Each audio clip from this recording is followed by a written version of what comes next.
Shalom, Bapak Ibu yang dikasihi Tuhan. Kita bersama kembali di dalam renungan dan inspirasi Rema Sorgawi ini. Mari buka hati saudara dan damai sejahtera Allah dalam Yesus Kristus menyertai dan mengurapi kita semua oleh pengurapan kuasa Roh Kudus lewat firman Allah di dalam renungan dan inspirasi ini. Tema Rema Sorgawi ini adalah amanat agung. Ayat firman Tuhan dikutip dari Kisah Rasul 1 ayat 8. Kamu akan menerima kuasa kalau Roh Kudus turun ke atas kamu, dan kamu akan menjadi saksiku di Yerusalem dan di seluruh Yudea dan Samaria dan sampai ke ujung bumi.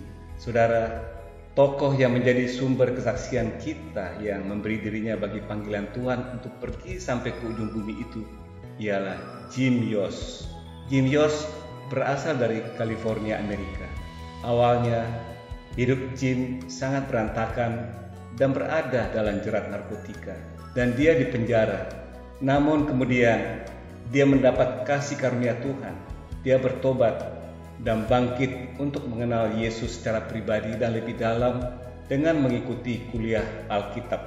Dalam masa kuliahnya itulah yang membawa dirinya semakin intim relasi pribadinya dengan Tuhan Yesus. Jim Yost merasakan sangat kuat panggilan Tuhan untuk pergi mewartakan kabar Injil di tempat yang sangat terpencil. Dia rindu memberikan dirinya sebagai persembahan yang hidup dengan menjadi misionaris sebagai respons atas kasih karunia Allah atas hidupnya. Mulai saat itu, Jim berserah kepada Allah, kemana Allah akan menghendakinya kelak untuk pergi menjadi seorang misionaris.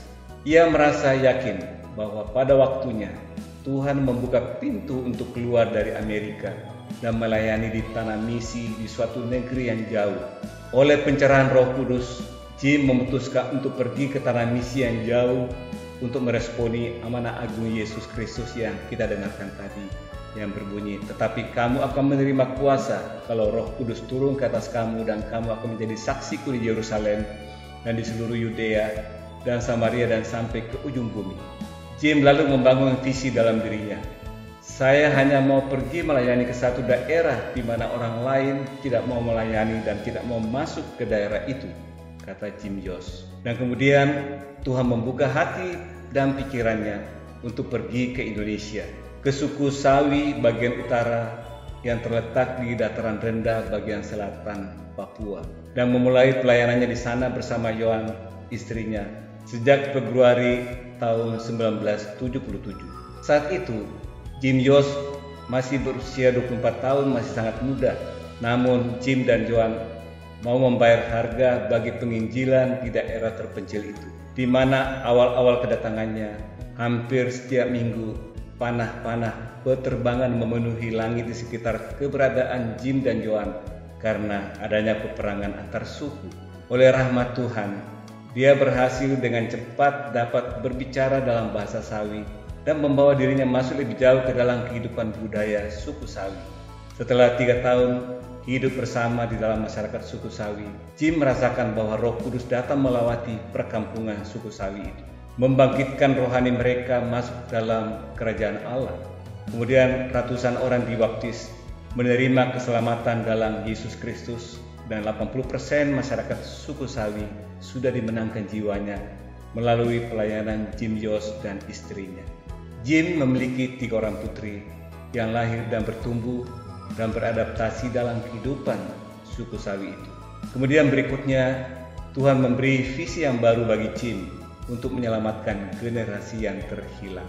Banyak anak muda di pedalaman yang pergi ke kota dan mereka hidup dengan bebas masuk dalam kehidupan dunia hitam, mabuk-mabuk, terlibat urusan kriminal, narkotika, seks bebas, dan hidup memberontak dari kehidupan yang sehat. Dan untuk itu Tuhan memberi visi kepada Jim untuk memenangkan jiwa anak-anak muda tersebut.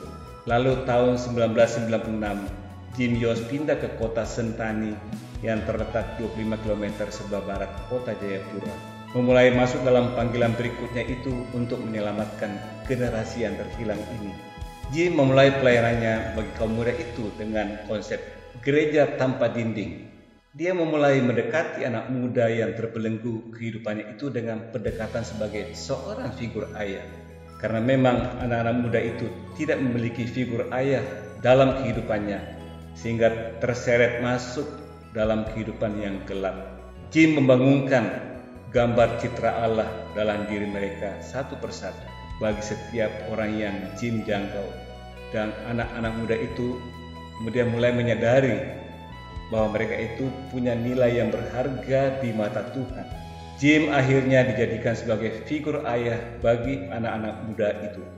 Kemudian Jim mengajak mereka secara berkala berkumpul, berbincang-bincang di mana Jim bisa menabur kabar baik Injil.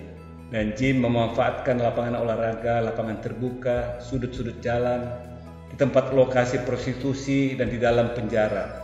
Pelayanan yang awalnya hanya di seputar kota Sentani, lalu menyebar ke beberapa tempat di Papua, serta ke daerah-daerah lain di Indonesia. Saudara, Jim Yos bersama keluarganya telah menghidupi amanat agung Yesus untuk pergi ke ujung bumi yang tertulis dalam Matius 28 ayat 18-20. Kepadaku telah diberikan segala kuasa di sorga dan di bumi.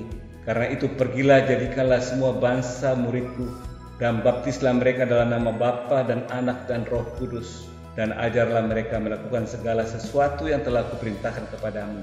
Dan ketahuilah, aku menyertai kamu senantiasa sampai kepada akhir zaman. Itulah amanat agung Yesus sebelum Yesus terangkat ke surga.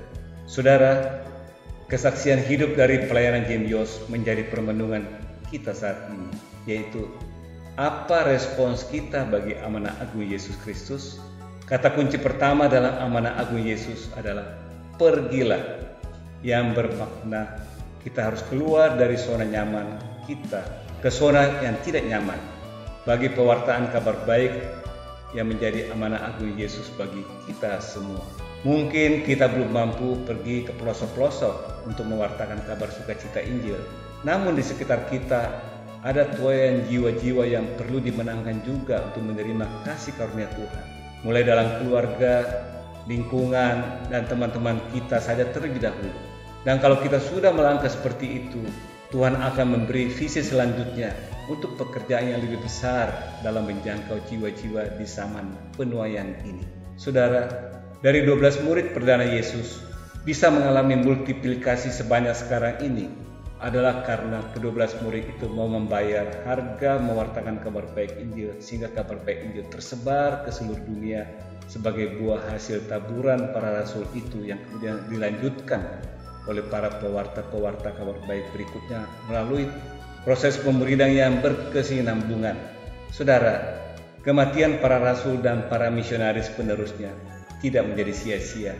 Mereka menjadi martir bagi penyebaran Injil ke seluruh belahan dunia. Andreas yang melayani di Yunani disalibkan dalam bentuk X. Matias melayani di Kapadokia, dilempari batu lalu dipenggal kepalanya. Barnabas melayani di Siprus, dilempari batu hingga mati. Stefanus yang menjadi martir perdana dilempari batu hingga mati di Yerusalem. Matius mati dengan pedang di Ethiopia. Thomas mati ditikam di India. Yudas dihukum mati dengan panah di Persia. Petrus disalibkan terbalik di Roma. Yakobus dihukum cambuk sampai mati di Yerusalem. Markus mati setelah ditarik oleh kuda di sepanjang jalan Alexandria. Lukas dihukum gantung di Yunani. Bartolomeus dipukuli hingga mati di Turki. Dan Paulus dipenggal kepalanya oleh Kaisar Nero. Nah, saudara, kita tidak perlu menjadi martir seperti yang dialami oleh para rasul murid Yesus perdana itu. Namun sebagai permenungan kita, adakah nilai-nilai Jim Yos yang misioner itu yang merasuk dalam diri kita untuk juga menjadi pembawa kabar baik Injil dalam lingkaran kehidupan kita? Apakah pelayanan kita selama ini kita sudah merasa cukup dan bahkan sudah merasa bangga bahwa kekristenan itu bukan sekedar berada di koridor pelayanan ibadah gerejanya saja, tetapi esensi kekristenan adalah kita semua harus menjadi seorang pembawa kabar baik Injil, dan tingkah laku, perkataan, dan perbuatan kita merupakan karakter yang harus mencerminkan nilai-nilai Kristus terpancar keluar dari diri kita, sehingga jiwa-jiwa yang kita mau jangkau dan menangkan dalam Kristus dapat melihat terang Kristus lewat diri kita terlebih dahulu dan dapat memuliakan Allah Bapa di sorga. Seperti tertulis dalam Matius 5 ayat 16, demikianlah hendaknya terangmu bercahaya di depan orang, supaya mereka melihat perbuatanmu yang baik dan memuliakan Bapamu yang di sorga. Demikian renungan dan inspirasi ini, dan kuasa Roh Kudus memeteraikan dalam roh, jiwa, dan tubuh saudara atas taburan firman Tuhan lewat Rema Surgawi ini. Dan jika saudara merasa diberkati dengan pesan Rema Surgawi ini dan rindu menyaksikan episode berikutnya, silakan di-subscribe. Dan juga silakan berbagi dengan men-share kepada keluarga dan sahabat saudara. Sampai jumpa lagi dalam renungan dan inspirasi Rema Surgawi berikutnya. Dan damai sejahtera Allah yang melampaui segala akal memberkati serta memelihara hati dan pikiran saudara dalam Kristus Yesus. Amin.